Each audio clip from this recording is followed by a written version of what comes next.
पहला इतिहास 13 अध्याय निकालेंगे। पहला इतिहास 13 अध्याय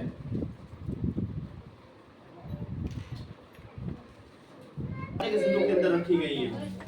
ये जो आज्ञा दी थी परमेश्वर। हालेलुया। तो आज उस ज्वासा के संदूक के बारे में हम सीखेंगे और जानेंगे कि इसका महत्व क्या होता है। Praise the Lord. सो पहला इतिहास 13 अध्याय 5 आयत सुनेंगे ध्यान से। जो वचन पर मन लगाता है वो कल्याण पाता है, और जो मन का टेढ़ा होता है वो कल्याण नहीं पाता, उस पर आशीषें नहीं फलती। लेकिन जो वचन पर मन लगाएगा वो आशीषित होगा, फलवंत होगा और अपनी उसकी जिंदगी में काम करेगा। क्योंकि यूहन्ना की इंजील पहली आयत में लिखा है, आदि में वचन था, वचन परमेश्वर के साथ और वचन ही परमेश्वर है। जो व्यक्ति वचन की सुनता है वो परमेश्वर की सुनता है। जो वचन पर मन लगाता है वो परमेश्वर की बातों पर मन लगाता है। जो वचन का आदर करता है वो परमेश्वर का आदर करता है। तो वचन को बड़े ध्यान से सुनेंगे। हालेलुया। लिखा है यहाँ पर, सुनेंगे ध्यान से। ऐते दाऊद ने मिस्र के सीहोर से ले हमात की घाटी तक के सब इजराइलियों के लिए इकट्ठा की। परमेश्वर के संदूक को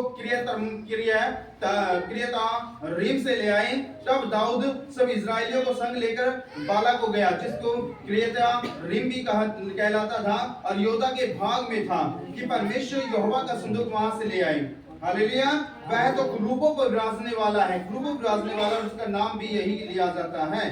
तब उन्होंने परमेश्वर का संदूक एक नई गाड़ी पर चढ़ाया।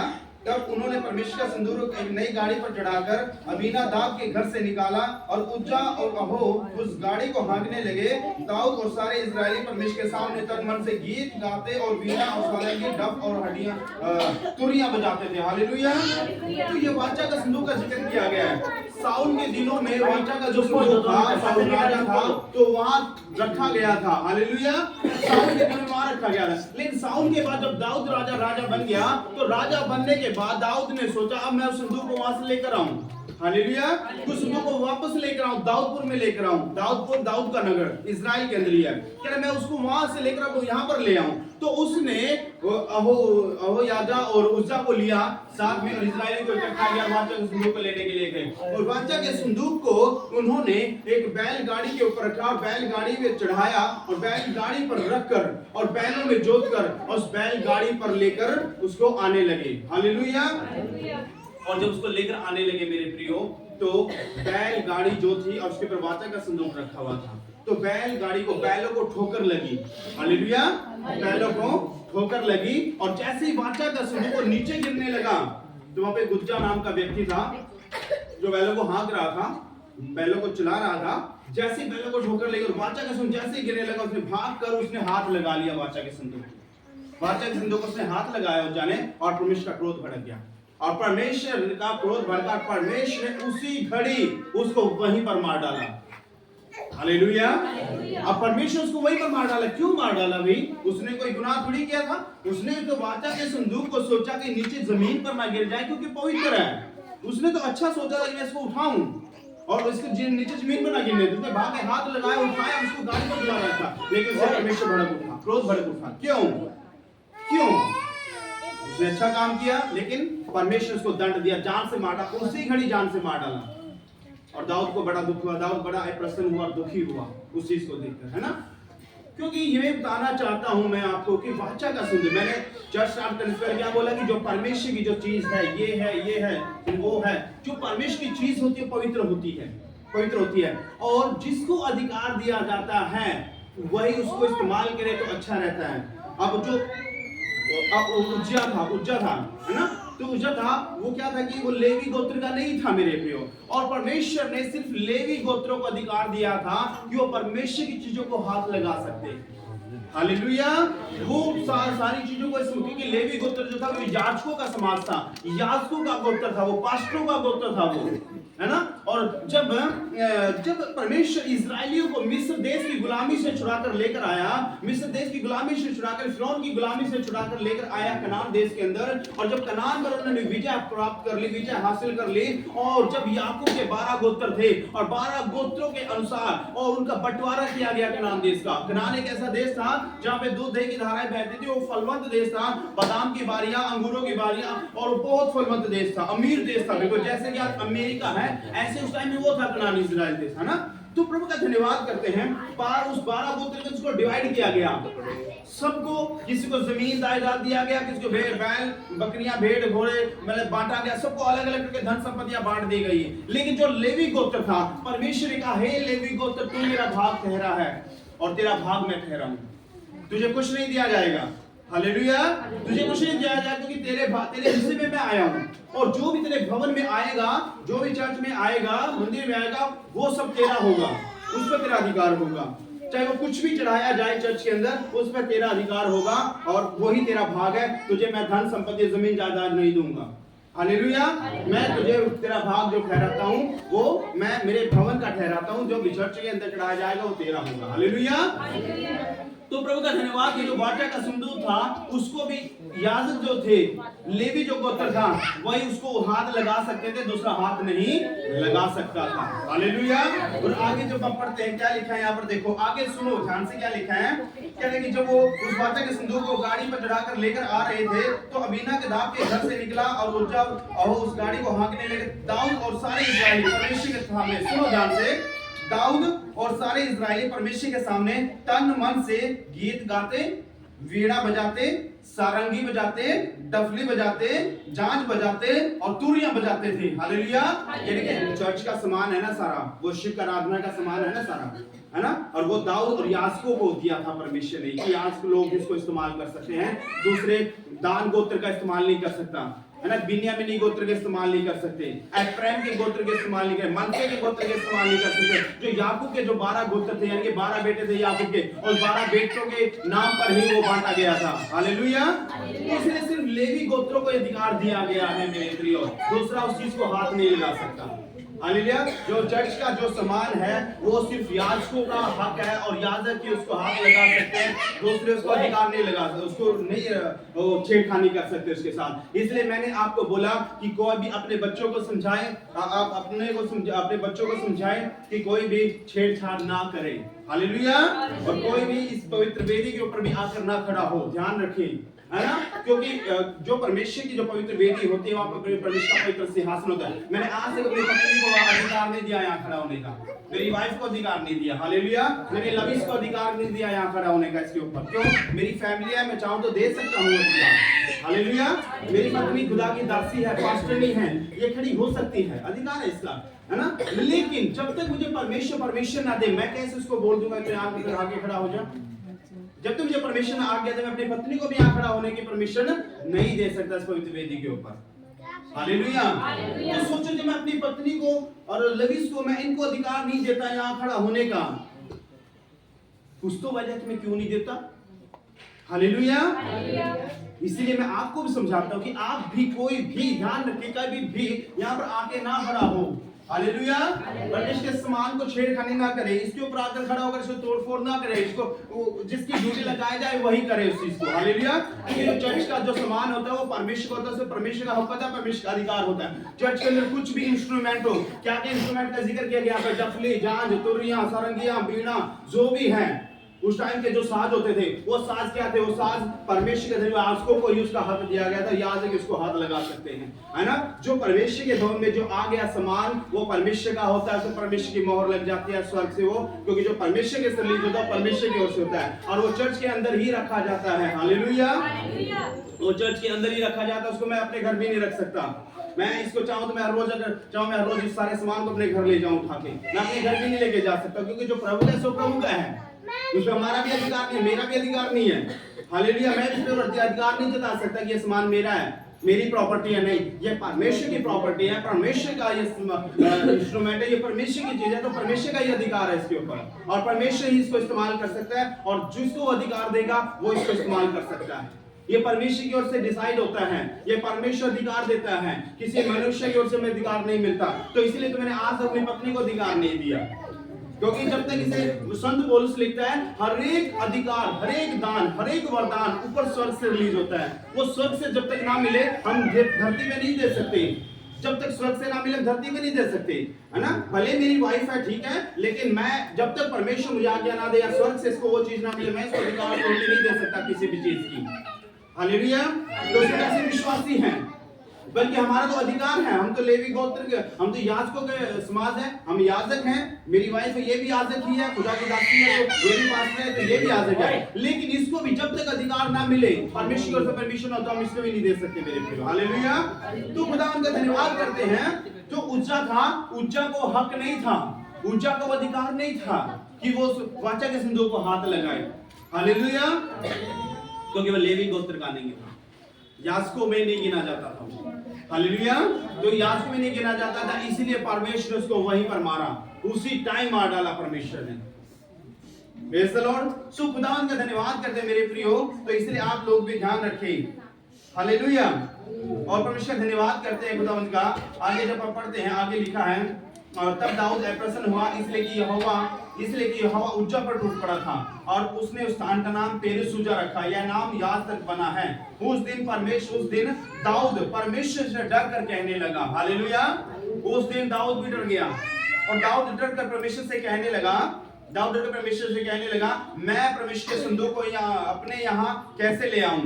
तब दाऊद संदूक को अपने यहाँ दाऊदपुर में न लाया, परंतु ओबेदेदोम नामक गति के यहाँ ले गया। हालेलुया। और परमेश्वर का संदूक ओबेदेदोम के यहाँ उस घराने के पास 3 महीने तक रहा, और यहोवा ने ओबेदेदोम के घराने पर और जो उसका था उस पर आशीष दी। हालेलुया। Praise the Lord. तो जब परमेश्वर का धन्यवाद, दाऊद जो राजा था, उस वाचा के संदूक को लेकर आ रहा था, और परमेश्वर जब उज्जा ने उसके ऊपर हाथ लगाया, तो परमेश्वर का क्रोध भड़का, तो परमेश्वर ने उज्जा को मार डाला। और जिसको देखकर दाऊद दुखी हो गया, प्रसन्न हो गया, और उसने सोचा 3 महीने तक उसने अबीनादाब के घर पर रख दिया। हालेलुया। तो उसने ओबेदेदोम के घर पर रखा। हालेलुया। और जो वहां पर रखा तो 3 महीने तक रहा, और परमेश्वर ने उसको ऊपर उठा दिया। हालेलुया। उसको ब्लेस किया, फलवंत किया, और फिर 3 महीने बाद फिर दाऊद उसको अपने यहाँ लेकर आया, दाऊदपुर में। Praise the Lord. जो मेरे प्रिय प्रभु का धन्यवाद करते हैं खुदावंद का, जो हमारा परमेश्वर है वो जिंदा खुदा है। तो इसीलिए आप लोग ध्यान रखें इस चीज का, है ना। निर्गमन 25 अध्याय और 25 अध्याय निकालेंगे। निर्गमन 25 एक वचन और देखते हैं। निर्गमन 25 अध्याय निकालेंगे। निर्गमन 25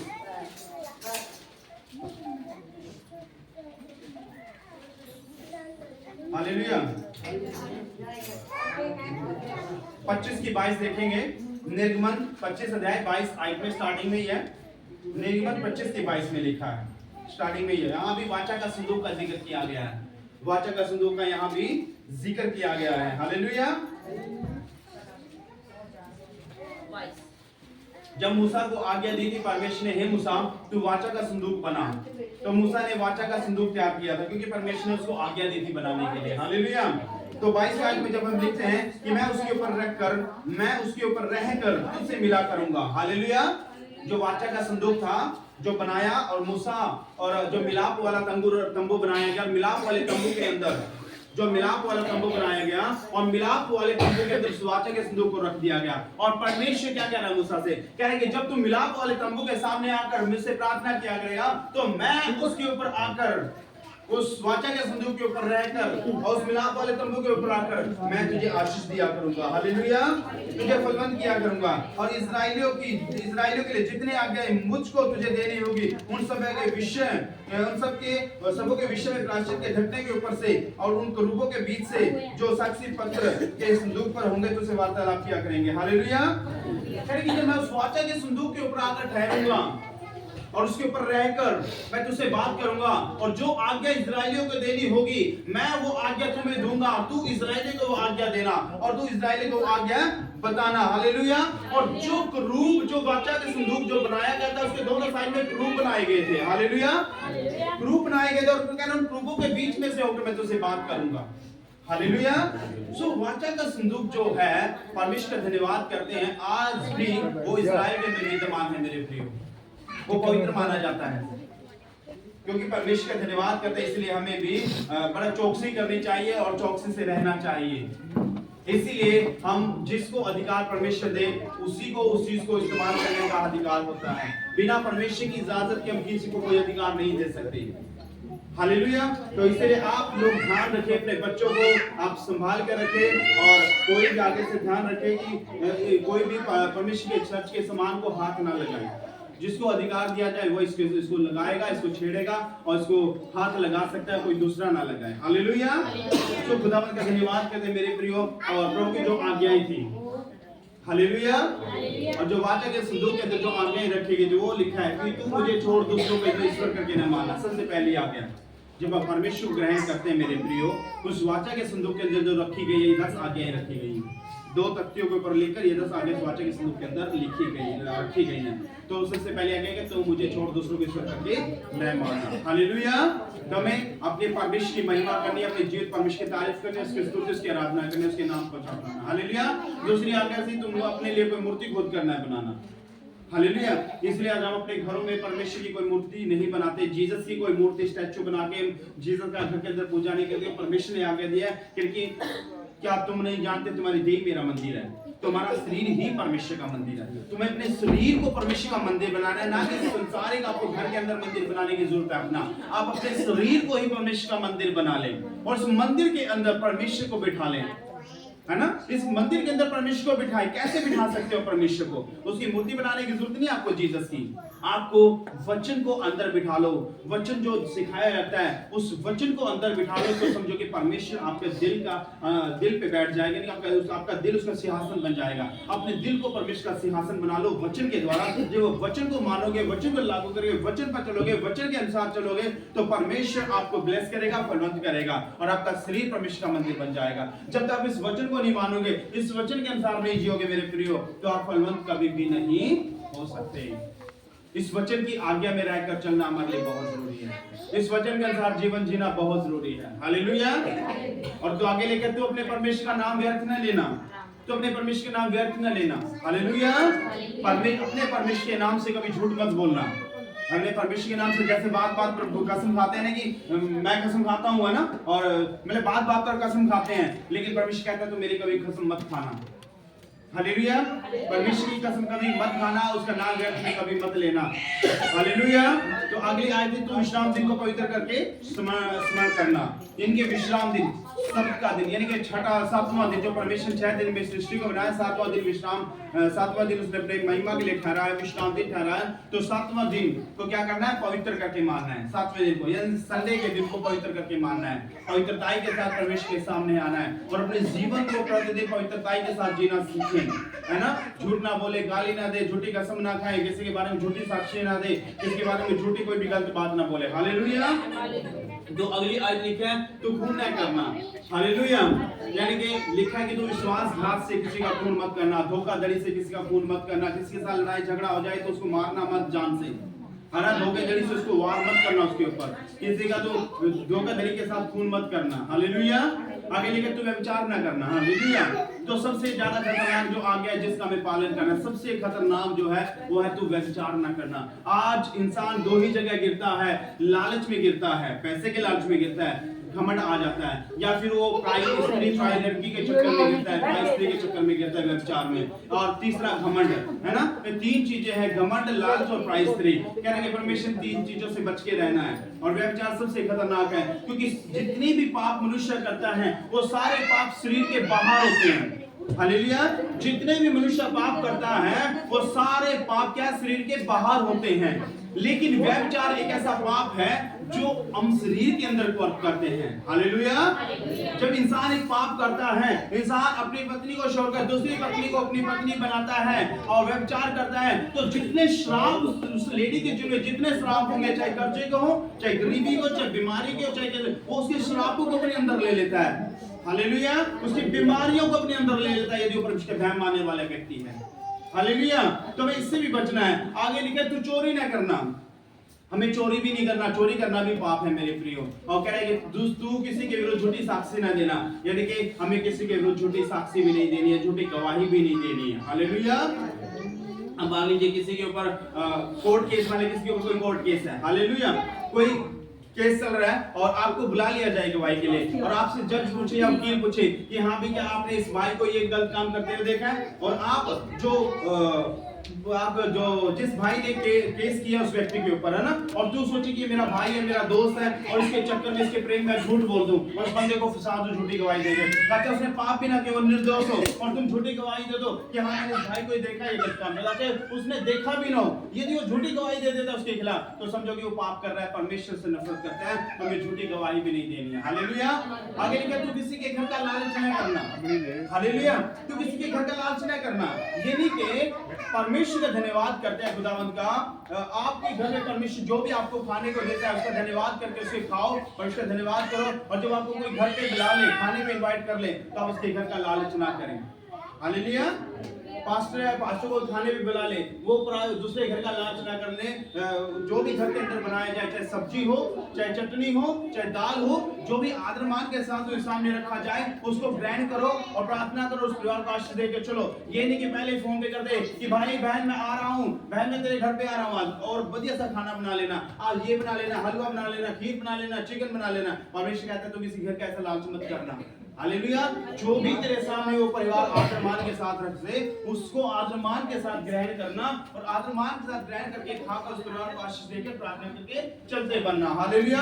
हमें दूसरे के घर का लालच भी नहीं करना है। सो प्रभु का धन्यवाद करते हैं, वाचा के संदूक के अंदर ये 10 आज्ञाएं आज भी रखी गई हैं, और परमेश्वर ने ये आज्ञाएं दी थी मूसा को कि तो इस्राएलियों को मेरी आज्ञाएं बताना, इस्राएलियों को मेरी आज्ञाएं सिखाना, और यदि वो मेरी आज्ञाओं पर चलेंगे तो फलवंत रहेंगे, और यदि मेरी आज्ञाओं पर नहीं चलेंगे तो नाश हो जाएंगे। हालेलुया। और कह रहे हैं स्वयं मैं उन्हें दंड दूंगा यदि वो आज्ञा मेरी आज्ञा नहीं मानेंगे। तो बाइबल में जो हम पढ़ते हैं, जब इस्राएलियों ने आज्ञा तोड़ी, परमेश्वर का जब क्रोध भड़का, तो परमेश्वर ने कभी 30,000 कभी 17,000 एक साथ इस्राएलियों को मारा है।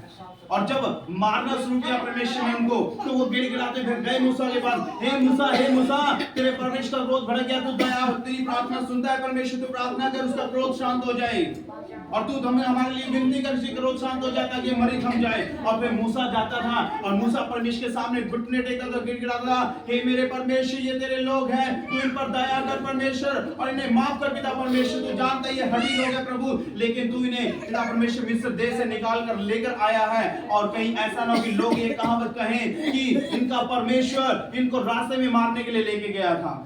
हालेलुया। ने क्षमा कर। और तब मूसा जब घुटने टेके प्रार्थना करता था मेरे प्रियो, तो वो मरी थम जाती थी। हालेलुया। लेकिन जब क्रोध भड़कता था परमेश्वर एक टाइम में 30,000 17,000 इस्राएली एक ही टाइम में मार देता था, जब उसका क्रोध भड़कता था, जब इस्राएली उसकी आज्ञा को तोड़ते थे। लेकिन आज विश्वासी क्यों बच जाता है? आज भी परमेश्वर का क्रोध भड़कता है, लेकिन आज क्यों बच जाता है विश्वासी? क्योंकि मूसा जो परमेश्वर था, प्रभु मसीह था, प्रभु मसीह ने अपने आप को सलीब के ऊपर बलिदान किया है, कीमत चुकाई है, उसने अपने हाथों में केले ठुकवाई हैं, उसने सर पर कांटों का ताज पहना है, पैरों में केले ठुकवाई, उसने कुर्बानी अदा किया, मूल्य चुकाया, जिसकी वजह से स्वर्गीय पिता का क्रोध शांत हो जाता है। हालेलुया।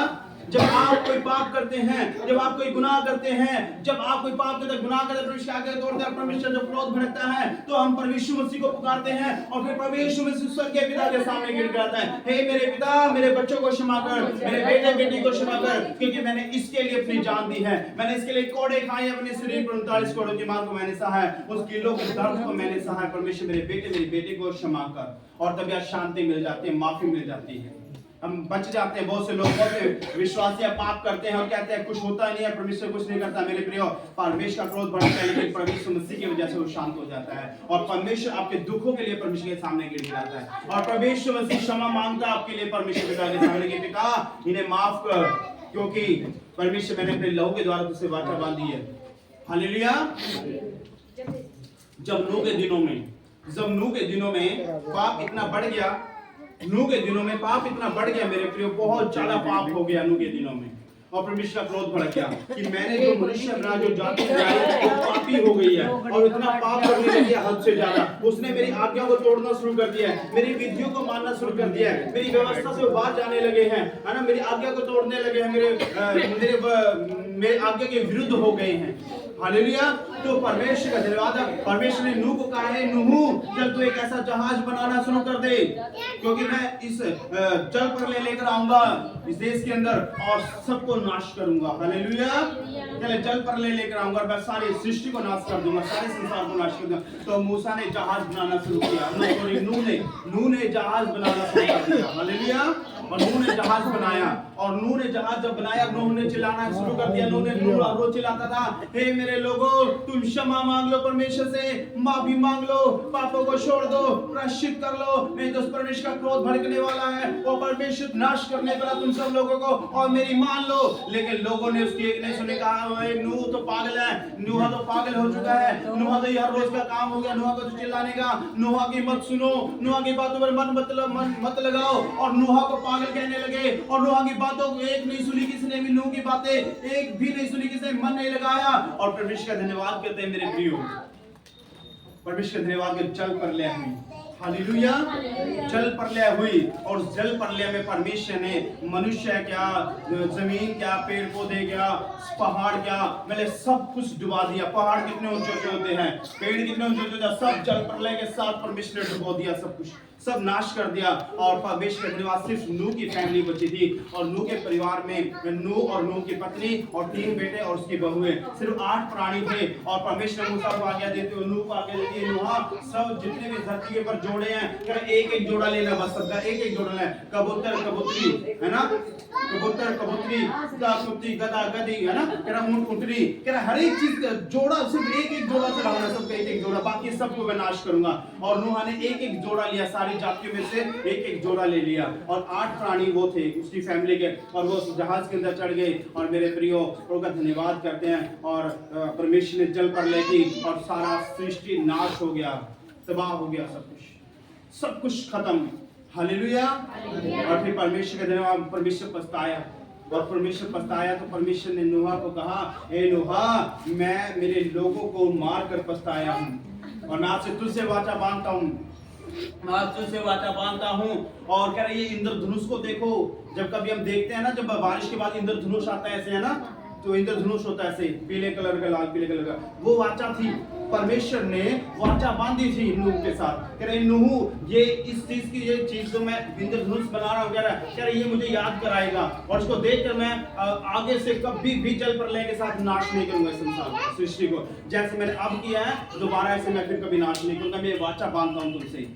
और वो वाचा बांधी गई थी। उसी प्रकार प्रभु यीशु मसीह ने भी स्वर्गीय पिता के साथ अपने लोगों के द्वारा वाचा बांधी थी, क्योंकि मूसा के टाइम में भी नूह के द्वारा ही पश्चाताप होता था, क्षमा मिलती थी पापों की, गुनाहों की, यानी कि लोगों के द्वारा पश्चाताप था, क्षमा थी, माफी थी, और पहले भेड़ बकरियों का बलिदान करके और लोगों के द्वारा क्षमा थी, है ना। तो प्रभु यीशु मसीह ने अपना पवित्र लहू बहाकर हमें क्षमा दिलाई हमारे पापों से, और वाचा भी बांधी उसने लोगों के द्वारा। हालेलुया। सो खुदावंद का धन्यवाद करें, इसलिए में परमेश्वर की आज्ञा में बने रहना बहुत जरूरी है, उसकी आज्ञा के अनुसार जीना, उसके आज्ञा के अनुसार चलना बहुत जरूरी है। जो व्यक्ति परमेश्वर के वचनों पर चलेगा वही फलवंत होगा, और जो व्यक्ति परमेश्वर की आज्ञा को नहीं मानेगा वो फलवंत कभी नहीं होगा मेरे प्रियो। इसलिए आप लोगों को परमेश्वर की आज्ञा माननी है और वचन के अनुसार जीना है। हालेलुया। परमेश्वर ने कहा 6 दिन काम काज करो, 7वां दिन मुझे दो, 7वां दिन परमेश्वर को दो, उसकी हुजूरी में, उसकी प्रेजेंस में आओ, क्योंकि 7वां दिन परमेश्वर अपनी महिमा के लिए बनाया, अपनी तारीफ के लिए बनाया, उसकी जय जयकार के लिए बनाया परमेश्वर ने 7वां दिन, है ना। तो प्रभु का धन्यवाद करते हैं। इसीलिए कोई भी पाप करने से पहले 10 बार सोचे वचन के अनुसार कि वचन में ऐसा लिखा है। हालेलुया। तो पाप से बचे, बुराई से बचे, धोखाधड़ी ना करे, किसी का विश्वासघात ना करे, किसकी बुराई ना करे, चुगली ना करे, निंदा ना करे, है ना, किसी जलन ना रखे, जेलसी ना रखे, है ना, सब कुछ क्षमा करो, माफ करो, परमेश्वर के हाथों में सौंप दो। उसके न्याय, अपने शत्रु का न्याय, अपने दुश्मनों का न्याय परमेश्वर के हाथ में सौंप दो, क्योंकि वचन में लिखा है, परमेश्वर धन्यवाद, तुम चुपचाप रहो, यहोवा आप भी तुम्हारे लिए लड़ेगा। हालेलुया। तो यहोवा आप तुम्हारे लिए लड़ेगा मेरे प्रियो, प्रेज़ द लॉर्ड। तो इसीलिए खुदावंद का धन्यवाद करते हैं, परमेश्वर की महिमा हो। हालेलुया।